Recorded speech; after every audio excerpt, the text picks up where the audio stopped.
So welcome to our Tejano virtual events. Today we have two great presentations actually for you. We're going to be hearing from Ms. Sandra Zuniga from the Writing Center as well as John Weber from CSD. He is here with us today. Also, for attending today's workshops, you're going to have the opportunity to earn Tejano Passport points. So during the workshop, you'll hear something come into the chat box. Those are going to be the apps that you use to get points for attending today's workshop. And so we'll tell you a little bit more about that after the workshop's over. So please get comfortable, mute your mics, and if you have any questions, you can place them down in the chat box at the bottom. And we'll go ahead and get started. Ms. Zuniga, whenever you're ready, you can get started. Okay, so my name is Vanessa. I'm from the Writing Center at VV. So I'll focus mostly on the resources and the services that we can provide at the Valle Verde campus, but I'll also kind of talk a little bit about the other campuses since there is a Writing Center at all 5 campuses.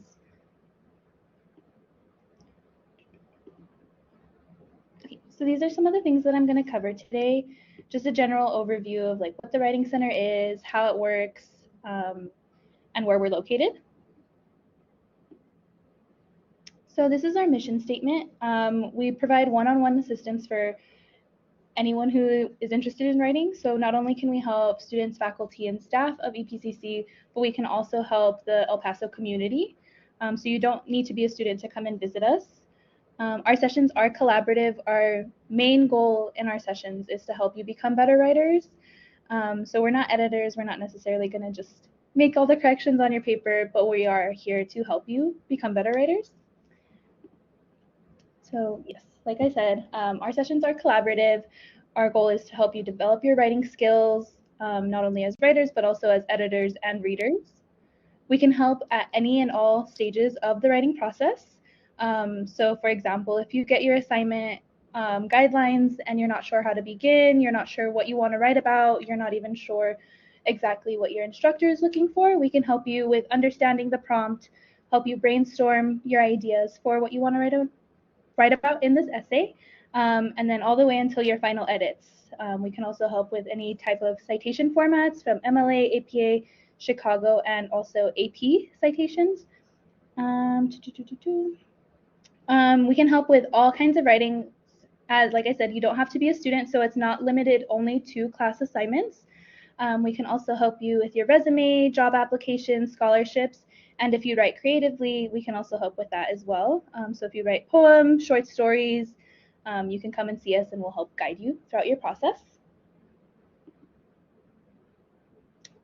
We recommend that if it is for a class, that you don't show up right before class or right before the essay is due, just because that won't give you enough time to make some of the corrections or take up some of the suggestions that we offer to you during the session. Typically, the sessions are about 15 to 30 minutes, depending on what specifically you feel like you might need help with. For example, if you feel like you're struggling with your citations, you can focus specifically only on the citations during the session. If you're having a hard time with your conclusion or your thesis statements, we can also focus on those things. Some of your instructors might offer extra credit or make it mandatory to come to the Writing Center, and you can get a verification form from your tutor after you complete your session. And you can get it either in person or virtually. So you can visit us virtually and you can let your tutor know that you need a verification and we'll provide it for you there. So this is what a breakdown of a session would look like. Obviously, first we would greet you. We would ask what it is you're looking for help with. And then we would pair you with one of our tutors. We'll ask for your EPCC ID number and the class that it's for when we're signing you in, both in person and virtually. You'll have a collaborative one-on-one session with your tutor. You can bring any questions that you want us to focus on during your session, or if you just want a general overview, you can let your tutor know that that's what you're looking for. At the end of the session, if there's any questions that you might still have, you can feel free to ask those then, or if something wasn't clear, like you're still not understanding something maybe, you can ask your tutor then as well. And then at the end of that, you'll get a verification form. In person, they're a little different at each campus. At Valle Verde this semester, they're little blue slips that have all of your class name, class information, and then you'll write what it is you learned during the session, and then we'll stamp it and you'll turn in that to your professor. Virtually, it'll be an email, so you can tell your tutor that you work with your EPCC email, and they'll send you kind of like a little form kind of going over what it is you covered during the session. So this is how you can visit us virtually. We are available Monday through Friday from 10 a.m. to 7 p.m. and Saturdays from 10 a.m. to 6 p.m. And you'll just go to our website. It's epcc.edu/services/writing center. And there will be a blue button there that says Get Connected, and you'll be paired with one of our tutors there. These are the virtual resources that we have available.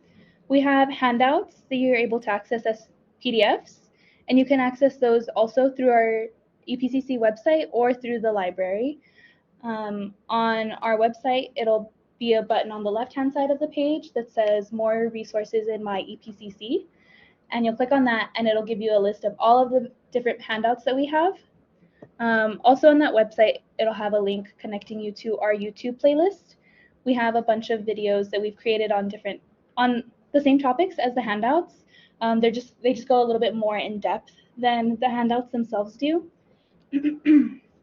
And at the top of our website, it'll have a button that says Writing Center Videos, and you'll click on that, and it'll take you to our YouTube playlist.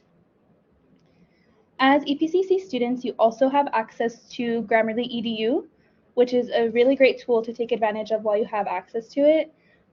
You get it for free. It's part of your tuition. And you'll go to grammarly.com/edu. Sorry, hold on.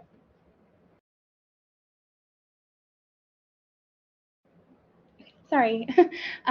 You'll go to grammarly.com/edu/signup, and it'll ask you for your EPCC email, your name, and to create a password.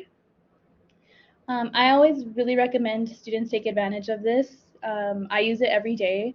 It helps with not only your sentence structure, but it can also help you with your citations. If you're working on an APA paper, you can tell Grammarly that you're working on an APA paper, and it'll help you format it that way. It also has a plagiarism detector, which is really handy, so you can avoid plagiarism, and it'll help you with making sure that you're not doing that. Okay, like I said, this is how you can access some of our virtual resources, either through epcc.edu/services/writing center, which is our website, or you can also go through the EPCC library, and on their page, you'll click on, I think it's other resources, if I'm not mistaken. But they have a list of all of the different subjects, and they have different resources.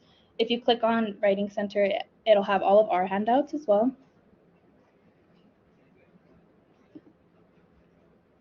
Okay, so this is the information for the Valle Verde Writing Center. We're located in the A building in room A1425, and we're available Monday through Thursday from 8 a.m. to 5 p.m. and 8 a.m. to 3 p.m. on Fridays.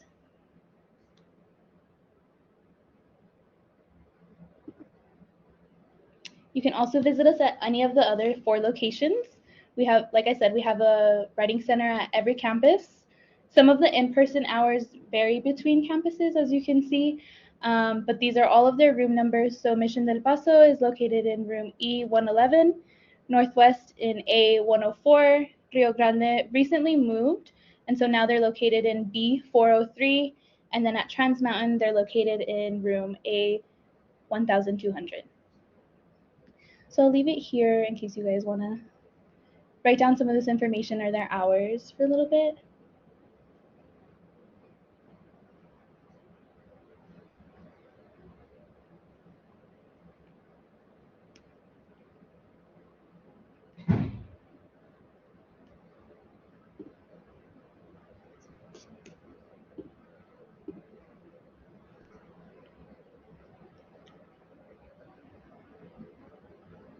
Okay, I'm going to go ahead and move on now.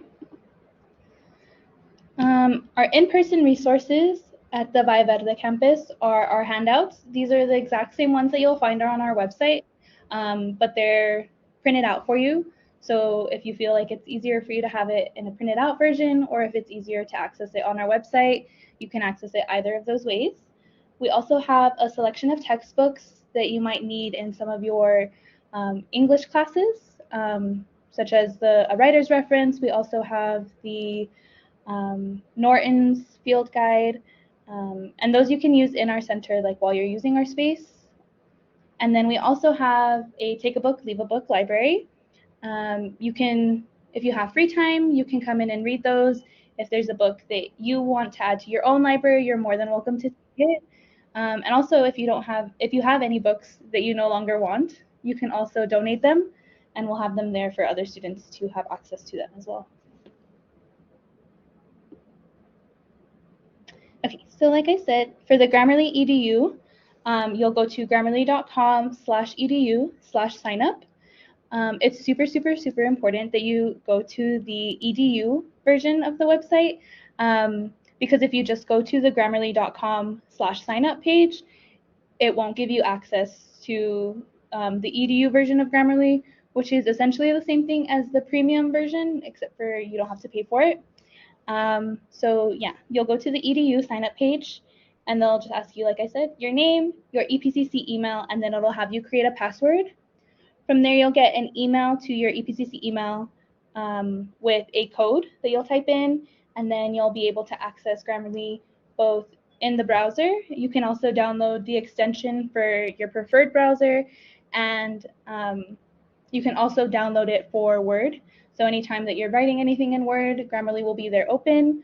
Or if you download it as the extension in your browser, if you're writing an email to somebody, it'll pop up there as well.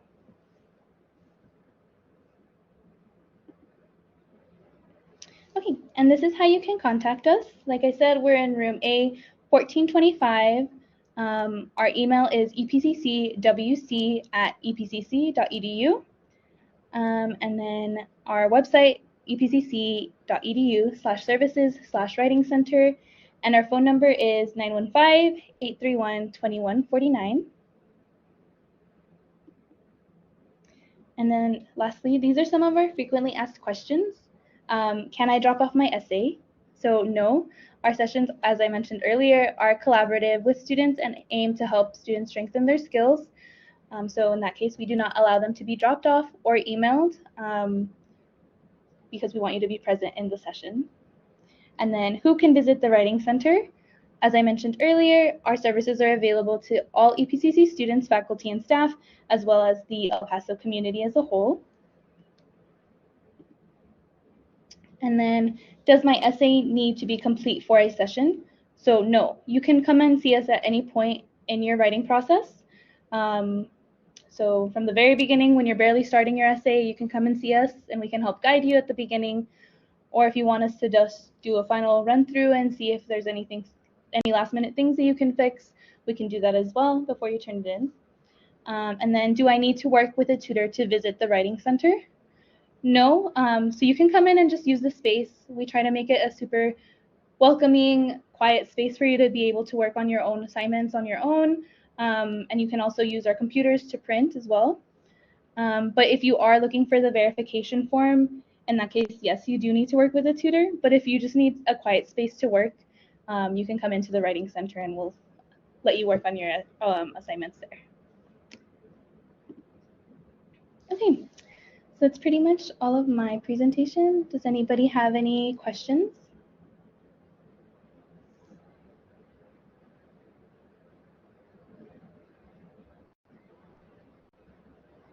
So Vanessa, I have a question. So if student wanted to make a reservation, can they do that? Like they said, I could be there at 3 o'clock. Can they reserve a time, or is it just first come, first serve?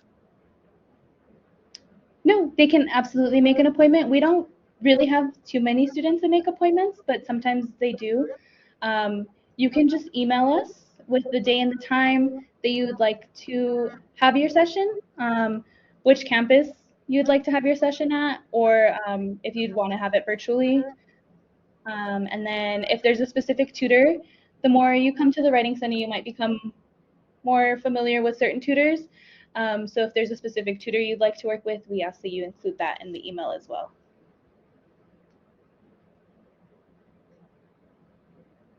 Okay, thank you. Does anybody else have any questions for her? There's great services available to you. I just wanted to kind of go out there and show your website because I think you all have a really nice website, and that way they can see where all those great forms are. So I'm just going to load it really quick just to Yeah, show it because I think it's a I really have it open. I can share. Oh, okay. okay. No, that's Well, good. you can just tell me where to navigate if you want me to go down for you here. Sure, yeah. So that's just our general website. This is the blue button that I mentioned at the top that says Get Connected. And that's where you'll get paired with one of our tutors. And that's available Monday through Friday from 10 a.m. to 7 p.m. and Saturdays from 10 to 6. And then where it says More in My EPCC on this left-hand side, you'll click on that. And that'll take you to all of our PDF handouts. So if there's a specific thing that you might feel like you're struggling with, if there's a citation format that you're using, it has all of the different things that you might be working on. And then towards the top of the page, if you go up a little bit, it says Writing Center Videos. So if you click on that, it'll take you to our YouTube playlist. And that's where we have all of our video lessons on different writing topics. So we have an MLA one, we have an APA one, how to do an annotated bibliography, how to do a thesis statement. Ideally, these cover, for the most part, the same topics as our handouts. These just might be a little bit more in depth, so they're a little bit longer because they try to explain everything as clearly as possible, whereas the handout it just has the text for you. So whichever way you think might be more helpful for you, we have those two options for you. That's great. Thank you so much. There's a lot on that website. So if you haven't had a chance to see their website, I did place it in the chat box. So that way you'd be able to see how to get there. So you can click on that and have that for you in your chat box. So if there's no other questions, thank you so much. We really appreciate you, Vanessa, for coming in today and for sharing about the Writing Center. Yeah, of course. Thank you so much for having me. Sure, sure. Thank you. So now we're going to have a presentation by Mr. Weber. He is coming to us from CSD. We're going to go ahead and pull up his presentation for you.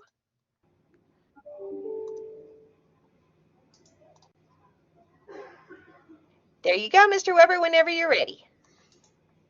Hello, everyone. My name is John Weber. I'm from the Center for Students with Disabilities, and I hope everyone's wide awake and still awake from that awesome presentation from the Writing Center. Very good and very informative it was. In this presentation, I'm hoping to use the chat message, so please be at your keyboard so you can type some answers if you'd like to some of my questions, or raise your hand if you have any questions during the presentation. I'm more than welcome. This is very interactive, so at the end of the presentation, you'll get to learn, be interactive. So let's begin. As you can see, I'm the support service coordinator, and what does that mean? I train tutors of how to work with students with disabilities. I train note takers of how to take notes in a classroom for students. I'm also in charge of the interpreters, sign language interpreters here at the college. And so that's my three main assignments here at the college. I welcome you. I'm so happy that you're here with us. So what is our mission, CSD mission? Our Center for Students with Disabilities, that's what CSD is.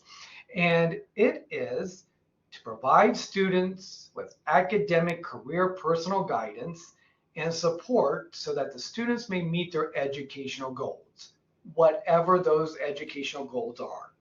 And also provide equal access for all students with disabilities at EPCC. So equal access. I don't know if my students are familiar with this, but in high school, the instructor, what they would do is they do modifications. And a modification would mean that if you had to take a test and it had 30 questions on it, the instructor would say you only have to answer 15 to 20 of them and still get an A. But because of your disability, you know that you only have to answer reduced amount of questions for you. Here at the colleges, we don't do that. Here at the college, if it's a 50 question test, you got to answer all 50 questions. But what we do is we provide equal access, meaning that we accommodate you so that you might get an extra time to take that test. Depending on what your need is, we actually can read the test to you and actually fill out the test for you by you telling us what to put right down as a scribe. So those are some of the things that we can do for providing equal access, a good opportunity so for everyone can have a chance to pass the test. Now our next slide will show that the reason why we have a Center for Students with Disabilities is because we just want one? No, it's federal law. Federal law says that we have to provide equal access to all people that have disabilities. And we can see that from the American Disabilities Act, we can see that from the ADA Amendments Act, and also Section 504. So these laws require us to have a Center for Students with Disabilities. What is a disability? Now, on the screen, this is the federal government's definition of what a disability is. Someone who has a physical or mental impairment which substantially limits one or more major life activities, or is regarded as having such an impairment. So my question to you on the chat message is, what is a major life activity?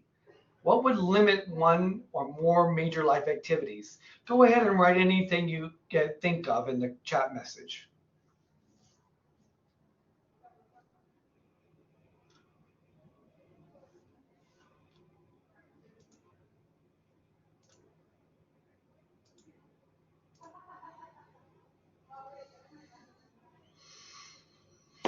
Nobody knows? Motor impairments, okay, good, that's excellent. How about breathing? That's a major life activity. To breathe, to eat, to walk, those are major life activities. How about cognitive things like thinking? That's a major life activity, such as your motor impairments. There's many different sight, very good, excellent. So that's a major life activity. So that's what a disability is. It also says in the definition, regarded as having such an impairment. And that means you may have a disability, but you have not been diagnosed by a professional. And so, but basically it's well known that you have a disability. So that's what regarded as such as impairment. Let's take on to our next slide. If you are eligible, how do you know if you're eligible for our services? Well, we don't know either, because you have to self-identify. Only you can tell us that you need our services. Nobody, no instructor, no staff member, not even a family member can say, come on with me, let's go to the CSD department to get your services. No one can do that. You have to self-identify. This is your responsibility. And any student with disabilities, permanent or temporary, are eligible to receive a service. Just answer yes or no. Do you know what a temporary disability is? What would be a temporary disability if you know? Yes, what would you say, Norma? What do you think? You have an example?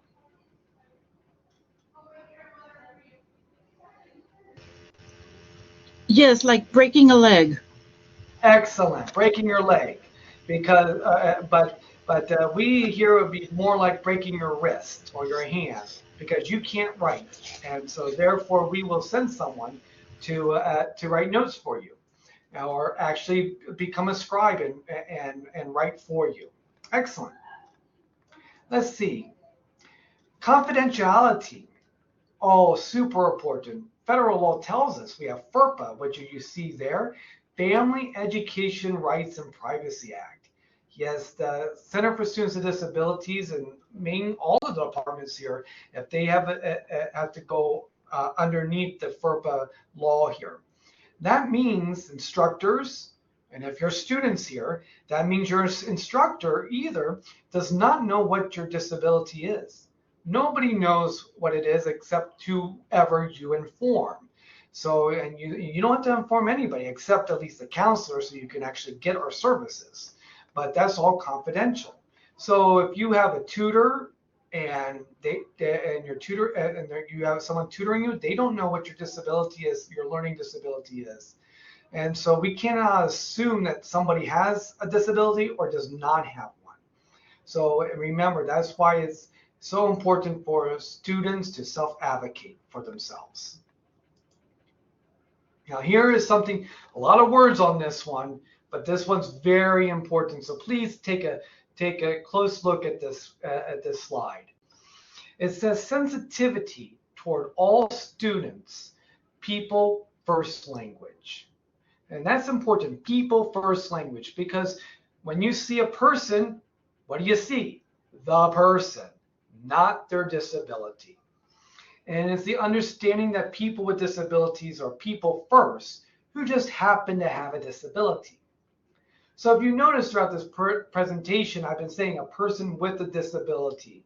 I have not used the word handicapped or disabled. And we as a society need to stop using the word handicap or disabled, because this is not a person first language and it can be very offensive to people.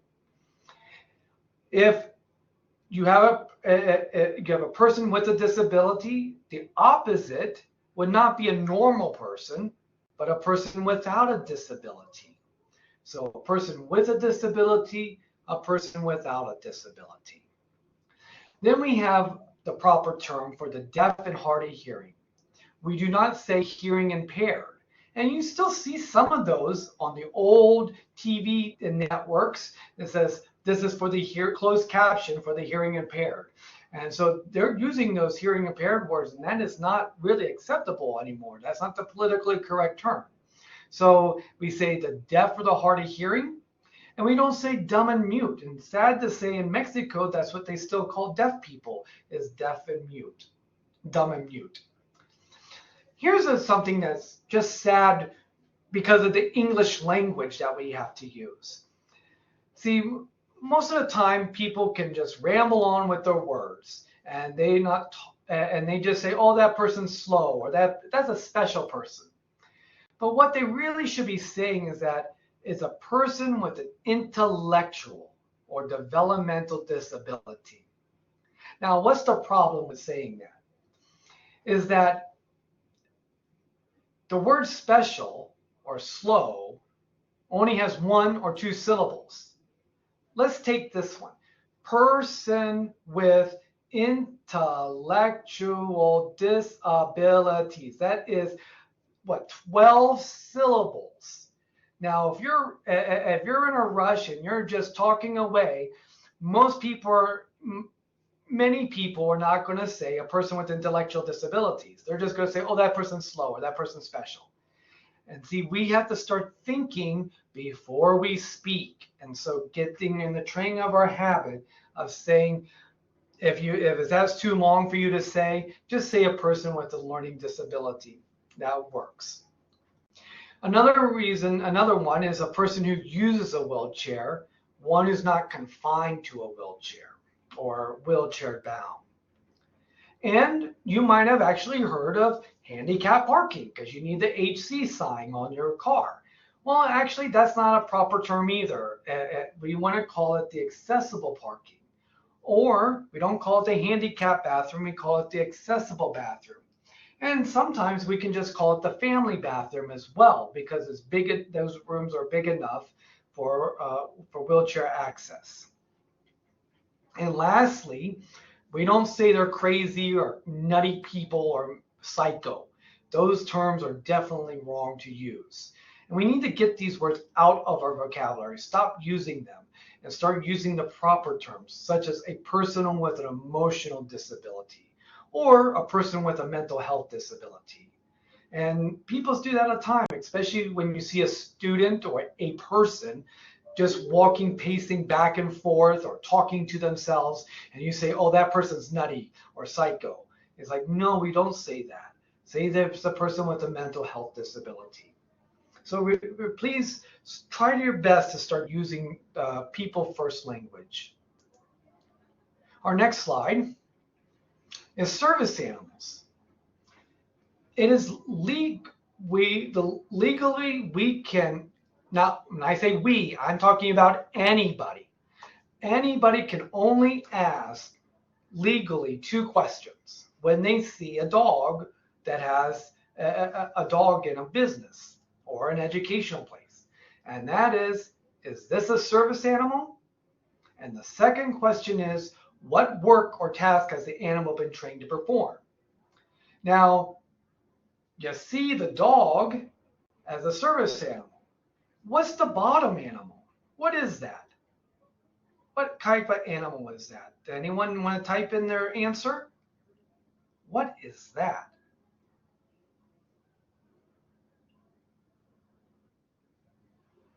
That's right. It's a miniature horse or a miniature pony. Very good. And I talked to a counselor who's been here for over 30 years and has not seen a miniature pony yet. So most of them are dogs. They're not cats. They're not rats. They're not your pet snake. Most dogs are most are Labradors or German Shepherds or golden retrievers, those type of bigger dogs, bigger, medium-sized, large dogs. Meaning that your Shih Tzu or your little Chihuahua is probably not a service animal. But we only can ask if it is or not. You can, sad to say, you can go to Amazon and buy the little cover and put it on your dog and say that it's a service animal. But it might not be, because if the dog goes to the bathroom, starts sniffing at you, starts barking at you, or growling, it's not a licensed and trained service animal. And you can ask what the animal does for them. But that is the only 2 questions. The college does not provide emotional support animals, so you cannot bring in your pet bird or any other 4-legged or 2-legged friend in. Okay? Let's see. Next slide. What are the accommodations that CSD provides? We have lots of assistive technology. Here on the left-hand side of the picture, you see one of our co-workers, and it's a yellow keyboard. But the yellow keyboard has very large letters on it, so person can see. What he's using is a program called JAWS, which actually can zoom in to not just like 100% or 200% as you see, but up to 1,000%. So that for people with visual disability, they can actually zoom in and really close to see. We also have Dragon Naturally Speaking, where a person can talk into a microphone and it will type out everything you say and actually can read back to you as well. We can make our own Braille for those who are blind. We have a device called a Ruby, which is also like a fancy magnifying glass, which you actually can take pictures of and take pictures of whatever you're looking at. Also, it changes the colors. So if you have a problem with the color system, what colors, it will change the font colors and even the background too. Below that, you see some headphone sets. This is for those who are hard of hearing. An instructor will hold or clip onto them one of those devices, and the other device the hard of hearing person would listen to so they can hear the lecture well. And as you see, we have our lab with a lab that they can come in here, and it's privacy lab. That's why you have the partitions there, especially for those who might be easily distracted. We have a note-taking services. We're using the Cornell note-taking method. We have carbon paper, so if there's more than one person in your classroom taking notes, you can still receive a copy. We have Glean, which is a software program that actually records the whole lecture for you, and then you can listen to it in your car or on the way home, and take notes from that as well. So we have, and the note taking is right in the classroom. Nobody knows, they know there's a note taker, but they have no idea who they're taking notes for because everything's confidential. We have scribe services, and that's a person who sits near you and writes down verbatim whatever you dictate and tell the scribe to write down. And that's be great if it's a Scantron or a multiple choice test.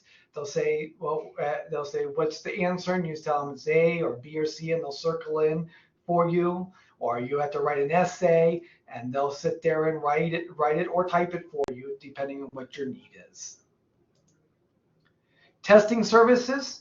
Many students, they just need extra time for the test. And so what they will do is that the instructor would find this information out from the counselor so that nobody knows except the instructor and the counselor and you just come in and schedule an appointment with our testing center, and you can take the test for an hour, additional extra hour, maybe additional 2 hours, or 3 even if necessary, depending on your disability. We also have tutoring, open tutoring, scheduled tutoring. Our tutors are trained to know how to work with learning disabilities such as dyslexia, dysgraphica, dyscalculia, which is all these problems with writing or math, like you might get the numbers confused or the letters confused, or even quiet areas where you can have tutoring so there's less distractions.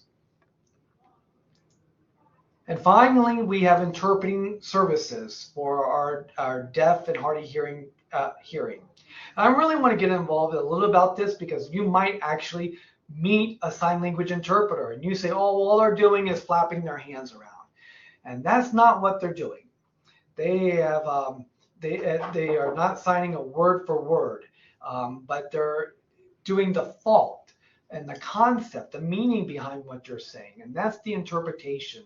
And as classroom setting, our interpreters hopefully get access to the Blackboard and syllabus and the PowerPoints, and they might even borrow the book so that they can prepare for the lecture, so that they can get an idea of what's going to be said for that day. And then this is what actually is going through the mind of an interpreter for every single phrase. What they do is on the top left-hand corner, they take in the source utterance, such as, hello, how are you? That's what the teacher says. And then the interpreter has this, they have to take in the source utterance, so they actually have to hear it. Hopefully there's no AC running or a garbage truck driving by, so they got to hear what's being said. Then they have to determine the meaning of what is being said.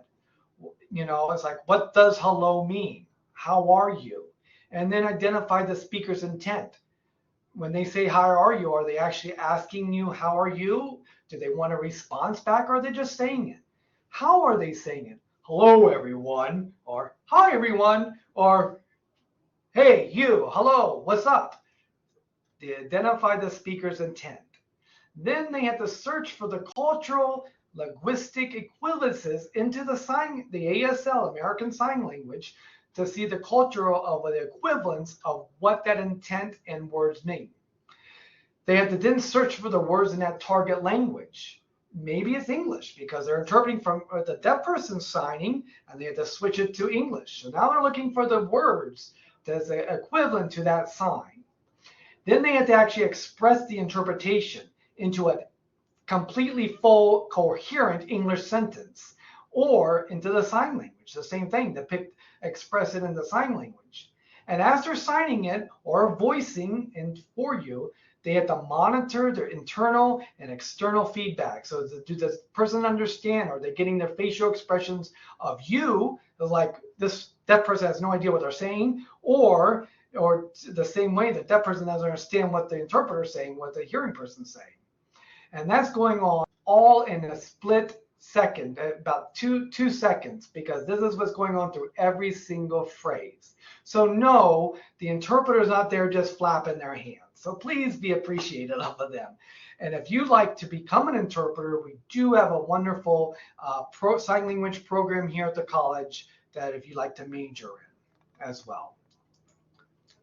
So I thought it'd be nice if you can see the screen, see my little hands here, or you can close. This is my last screen, so if you just want to take down the PowerPoint, is fine too. But here's some just words that I thought it'd be nice for you to learn. We have like a good 5 minutes left, and some of these words are like hello. Let me make me bigger, so hopefully you can see me as a big person, but and not in a small little box. But the sign is hello. So if you remember in the Army how people salute, and that's the sign for hello. You take your flat hand and you put it up to your your forehead, and you sign hello. Just one time, hello. So that's the sign for hello. The other one is how are you? And what you do is you take I'm just showing you the hand shapes now. And I'll get closer to the camera for you. You take your hands like this, you lower your fingers, and then you're going to put your fists together, your fingers together. And then you twist one of them. And that's the sign for how. This is how. And then what you have to do is just point to the person that you want to know how they're doing. So you do how, and you take your dominant hand and you point to the person. How are you? How are you? And that's how are you. The next one I remember is nice to meet you. Again, you take your palms. You can have your fingers. Make sure your fingers are together as your palms, an open hand, not this way. Make sure your thumbs are out. And you take your left hand if you're right-handed, and you put your left hand here and your right hand on top, and then you slide down your hand. And this is just one time, but this is the sign for nice. Nice. And then you're nice to meet you. Well, who you're meeting is a person. So here's a person, your index finger. This is a person. And then you have another person. So get out your other hand and you have another person. Now, it all depends on where the person that you're meeting is. If the person you're meeting is right in front of you, then you put that person right in front of you. And then you are this person. And you are going to move your hand and touch just this part of, not your fingers, not your index fingers, but just your fists. And you meet. Yeah, meet that person. If they are meeting you, then you'll take that person that you are meeting and you have it come towards you because they are meeting you. If you're not even meeting anybody, you're talking about two other people, they're meeting each other, then they would meet this way. They two are meeting. So what we call in sign language is ASL is a directional verb because they're meeting, and it depends on who's meeting who. But again, you say nice to meet you. Okay? Thank you and good is exactly the same sign. You take your hand and your hand like this, your flat hand, fingers together, thumb open, and you put your fingers against your chin, and then you push and then you bring it out. And just one time. Thank you, or good, same sign. Thank you and good. So those are some signs. Let's see. Would you like to type something in the chat box? And if you want to know any other signs, I'd be happy to share with you anything. Any sign you would like to know? You're welcome. Okay, good. So here, welcome is. You take your palm, faced up, and you bring it into your side. So your side.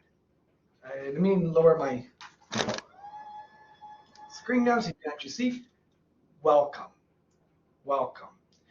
Can you repeat that, please? Well, the concept of the phrase, can you repeat that, is again, the word again. So to sign again, you need your left hand palm up, and you take your other hand and you're going to actually lower your four fingers like this. Okay, this is the shape of it. And you have your hand palm up, and you just do lift it up again, again. So can you repeat that again? You just look at the person with your eyebrows up to show that it's a question. Can you repeat that again? Repeat that again. The next one is, what's your name? Okay. In sign language, the grammar is what we call subject, object, verb, or SOV. So here we would actually sign name, what is it? That's how we would sign it. And so the sign for name is, I'm just showing you the hand shape, is your index and middle finger together. And then you take your left hand, you have your hand like this. And then you have the other hand, hand shape, and you tap twice. So this is the sign for name. Name. And then what is it? Is the 5 hand shape, or your 5 hands, and you just shake it. Shake both of your hands in front of you. So you say name, what is it? And because you're looking at that person, then you actually know when you're talking about that person. But if you want to do a little more formal, you can do name you what. But you can just say name, what is it? And because you're looking at that person, they know they're asking you. So there's some nice, wonderful signs for you. Thank you very much. I really appreciate your attendance, and also everyone who chimed in the chat message. I hope you learned something. Remember, you have to self-identify and yourself, so to get these wonderful services of scribes and note takers and tutoring and extra testing time for your test, or anything else. If PTSD, that's a learning disability, and you need to sit in a specific chair with your back against the wall, or you need to take breaks during class. Those are other accommodations we might be able to provide, all depending on what your needs are specifically to you. So please come or encourage others to attend, come to CSD too as well. Thank you so much.